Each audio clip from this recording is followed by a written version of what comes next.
Yun mga kasubis, bali eto na po yung ibon natin, North Team natin. 5 araw po tayo hindi nagpakawala.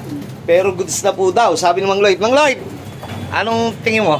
80% pa lang po siya. 80%? Pero 5 araw yan, no? Boss. Ano ba nangyari talaga? Ipaliwanag mo, wala ako dito nun eh. Siyempre boss, nakarga tayo sa truck. Oh, tapos? May iwasan magkasakit yan boss. O hindi nga maiwasan mga kasakit. Ibig sabihin, ano ba yung nakita mo para matawag mo yung may sakit yung ibon natin? Nanghihina. Nangihina. Eh, kamusta yung unang dumi nila?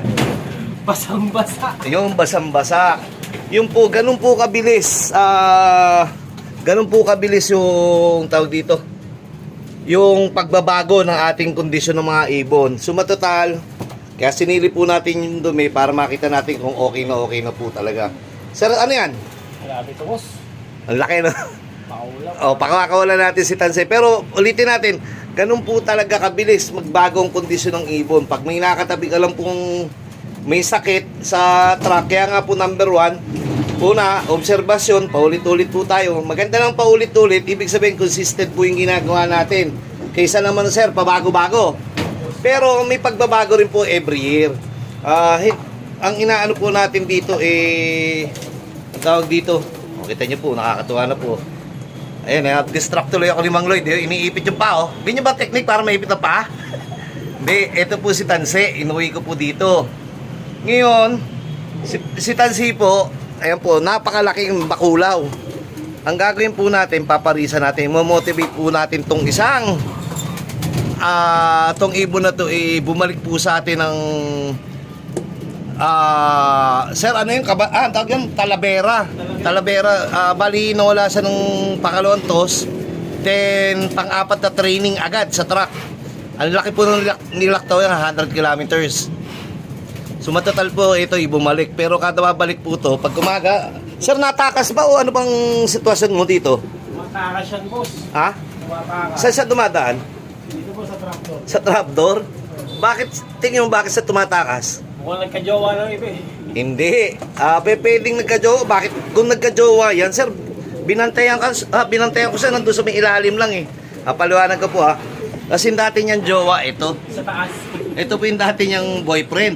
Ito pong malaking natin, naka MMFC. Naanakan siya boss yan. Naanakan siya. Nagkaroon po pala siya ng anak dyan. Nagbunga. Sumatotal, nawala po siya ng mga 1 week ba to? 2 weeks na wala? 2 weeks yan boss. 2 weeks na wala tong ibon natin. Then pagkabalik niya, may jowa ng iba. Ngayon ang ginawa niya, para nagtampo sir eh. Kita niyo, napakasipag ng aking kaibigan dito. Malinis na, nililinis po. Baka madulas yan, mabagok yan. Ayun po, balik po tayo. Siguro nagselos po, ayaw niya nang pumasok. Sumatotal, lagi po siya nasa labas. Nandito, nakakain na. Lagi siya boss. Wala siyang sakit pero lagi siyang tulala. Lagi sa tulala. Nalabat first sight na nasiraan ng bait. Spare. Hindi, ayun po. Ngayon, eto na, magiging solusyon po natin, eto po. Bigyan natin ng panibagong pares para ma-motivate po siya. Para mas ganahan po siya pumasok. Ito si Tansi naman po, ano po to. Sa South na natin ilalaban, winner na natin Tacloban to eh. Pang-motivate po natin ito sa ibon natin. Naka 6K po natin yan na MMFC. Gusto ko na sana nga itago, gawing breeder, pero sayang eh. Biro mo, umuwi ka agad siya kahit na 100 kilometers ang laktaw. Balik ulit tayo sa ano. Nilinis si Mang Lloyd. Ayan, mga dumi. Ayan po, pakita ko. Gaya ng pinost ko sa reels, kailangan po tayo mapag-obserba sa dumi nila. Bukod sa dumi, hindi porke maganda na yung dumi, ayos na. Yung kilos nila o yung mata nila, titignan nyo rin. Then yung, ang tawag dito, yung pagkain nila. Hindi porke malakas kumain okay na po yun. Di ba, sir? Salunaw boss. Oo.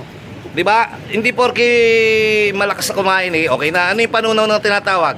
Kailangan boss, yung kinain nila tanghali, wala na. Yun. O kaya kinabukasan, umaga, Wala naman. tunaw na. Pagka meron pa, Dinadama pa yun boss. May iniinda pa. kita nyo, maraming alam si Mang Lloyd. Malamang tumba na to, marami nang alam eh.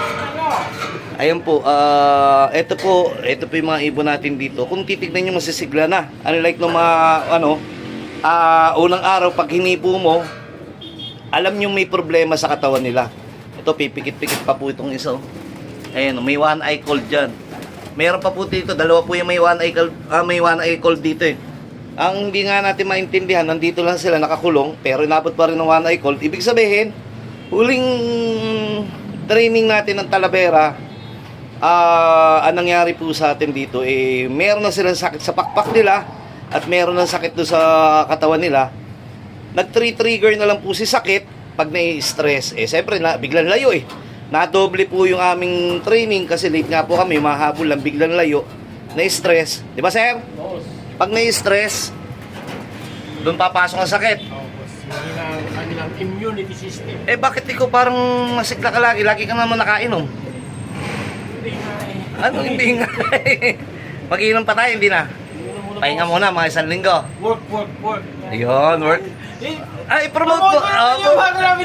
Promote po namin. May bagong negosyo po si Mang Lloyd at si Kagawa Eugene Palma, Kapitan Tutan. Sa Siomayan ni Big show my boss. Big Siomay ni Mang Lloyd at Tito Eugene. Ayun. Mura na. Nautang pa. Ayun. Sir, saan banda yung lokasyon nyo? Old Santa Mesa, 4403, tapat ng Newton Plaza. Iyon. Kita nyo naman po. Hindi po tayo puro pag-iibon dito. Kala nyo po dito, ang alam lang mang gawin ni Mang Lloyd ay mag-inom. May hanap buhay po to, may printing press po to, may Xerox, may mga damitan. Marami pong pinagkakakitaan. Ang problema, marami rin pong binubuhay. Parang si Bait po to. Ang ganda ng itsura nito. Tignan natin mata nito sa kabila. Ang ganda po, ano po? Tignan natin yung kabila. Kaya ako nagaganda maliit eh. Tingnan po natin kabila. Uy, recover na yung mata, sir. Pero kahit na recover na po, bibigyan nyo pa rin po ng Cure Gold hanggang 5 days. Katulad po nung isang bagong balik din namin isa. BBC boss. Ha? BBC eh. Hindi. MMC. Hindi. Ang may tama? Yung nilapag mo na dyan. Hindi. Yung nilapag? Titignan natin. BBC. BBC ba yun? Hindi, alam ko MMFC yun eh. Sige, check natin. Noong nakaraan yung mga balikat nila, hindi na, alam mo yung forma ng may problema. Ito na lang po yung, ito yung atay isang ano eh. Ito sir, medyo malungkot, pero sir, ang assessment ko dito, kaya malungkot, masakit ang katawan, lugon na, naglulugon po yung leeg. Naniniwala po ba kayo? Pag ang ibon nyo naglulugo na sa leg o sa tenga, papunta na po sa sapik niya. Dahan-dahan na po siyang napipik o umaano po yung kondisyon niya. Po, double check natin mga mata nila para Sir, eto ba, meron ditong isa? Ayan o, itong isang to. Ayan. Yan yata binigyan natin ng gamot kanina boss. Yan, dyan pumapasok po yung observation. Hindi porke maganda tindig, hindi porke maganda balahibo, ayos na. Hindi porke malakas kumain, ayos na. Basta lagi dito po papasok yung observation nyo, kailangan po yun. Lalo ngayon po magde-derby. Kaya nga po kami, sir, no, ba't hindi tayo, continuous learning, lagi tayo na may ganito, no? Taon-taon yan boss. Hindi ba napapag-aralan mo naiiwasan? Hindi boss basta kumarga tayo ng truck boss. Durado. Kaya nga, di ba, bago tayo mag-start, sabi ko, sir, Bakuna boss. hindi, bukod sa bakuna, meron naman tayong prevention. Meron kang, yung gulay ni Mang Lloyd, ang tawag dyan, prevention, ha? Ay, pitong kalog. Yung pitong kalog, di ba? O yun. Ibig sabihin, kami po, gusto na namin patunayan dito sa pag-iibon, number 1 po talaga ang health. Siyempre, kailangan may materials kayo. Tapos, siyempre, pag kami materials na, number 1 lagi health. Mapa-breeding man yan, mapa-karera man yan, maganda po yan. Kailangan maganda yung health nila. Kung ito talaga dito, titignan naman po namin. Ngayon, papakainin ng Mang Lloyd yung mga ibon. Titignan natin kung gaano kalakas sila kumain. Ayan na. Yun, guard, pacheck nga na ito. Simpog ako. Yun. Pagka bali ang ginawa po namin doon sa mga nagtatanong, ang first day po namin hanggang 5 days, Baxidil po sa umaga, tapos probiotic po sa hapon, tapos sa tanghali po sara na yung isa, electrolytes, yan. Tapos kung basta jeta lang muna sa pagkain kasi mahina ang panunaw o kaya mag-pellet po kayo. Depende po kung meron po kayong mga small seeds po kayo. Ito, napakasipag talaga ni Mang Lloyd. Baka naman madulas mga tuka niyan. masira pa. Eh, konting dumi, inaasikaso agad eh. Napakabuti na ito, lalo na siguro sa mga anak niya, maasikasong mabuti. Sir, nakapaglaba ka ba? Oo, boss. Pangarap ko yun. Pangarap mo, natupad? Natapad kagabi. Kagabi lang natupad, bakit hindi natutupad yung pangarap mong maglaba? Lagi nakaharang sa inuman. Nauna yung pag-iinom kaysa maglaba. Ayan po, titignan po natin ha. Tignan po natin, papapasok kayo, diba? Pasok kayo. Ate, malapit na tayo. Bukas pakakawalan ko na kayo, pang day 6 na. Para malaman natin bukas kung okay kayo. Kita nyo po. Pagka ganito pong patukana o tutukana, makikita nyo po yan, katulad nito, merong hindi lumalapit sa patuka.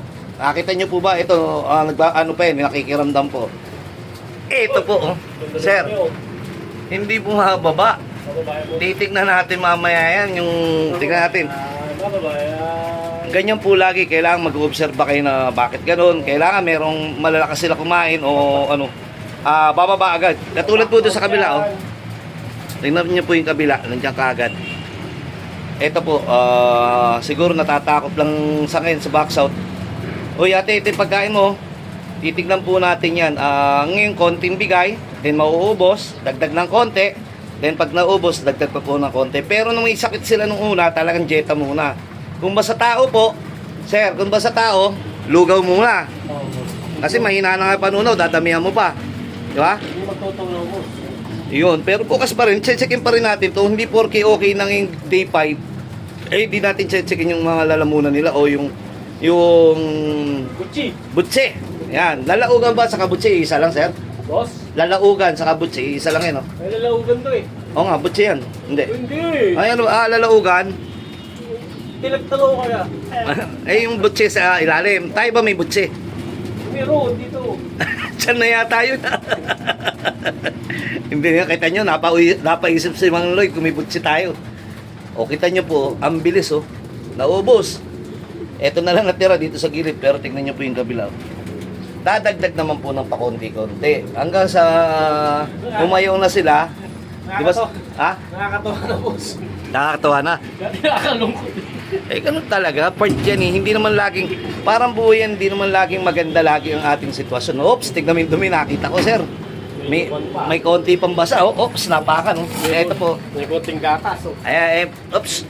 Malamang yan yung one. Ay, yung bagong binitawan. Oo. Ayan po, ito yung, ayan po yung sinasabi may problema. Pero kasi nakita ko yan dun, ayun po yung nakabukod dun. Tinanggal lang namin. Sabi nga po namin, tawag dito, pag isahin na lang dahil total, eh, may problema sila, isang gamutan na lang. Isa hinihiwalay pa. Mahirap pa pag hiwa-hiwalay eh. Hindi mo monitor eh. Mas maganda na yung isa. Pero okay na rin yun dahil maganda rin katawan, sir. Malayo na sa dati. Oo, boss. Dati akala ko. Ayun po yung nasa video naming hala. Ayan, dagdag po uli kami ha. Akala ko mamatay na yun. Ayan po, hindi po kami todo.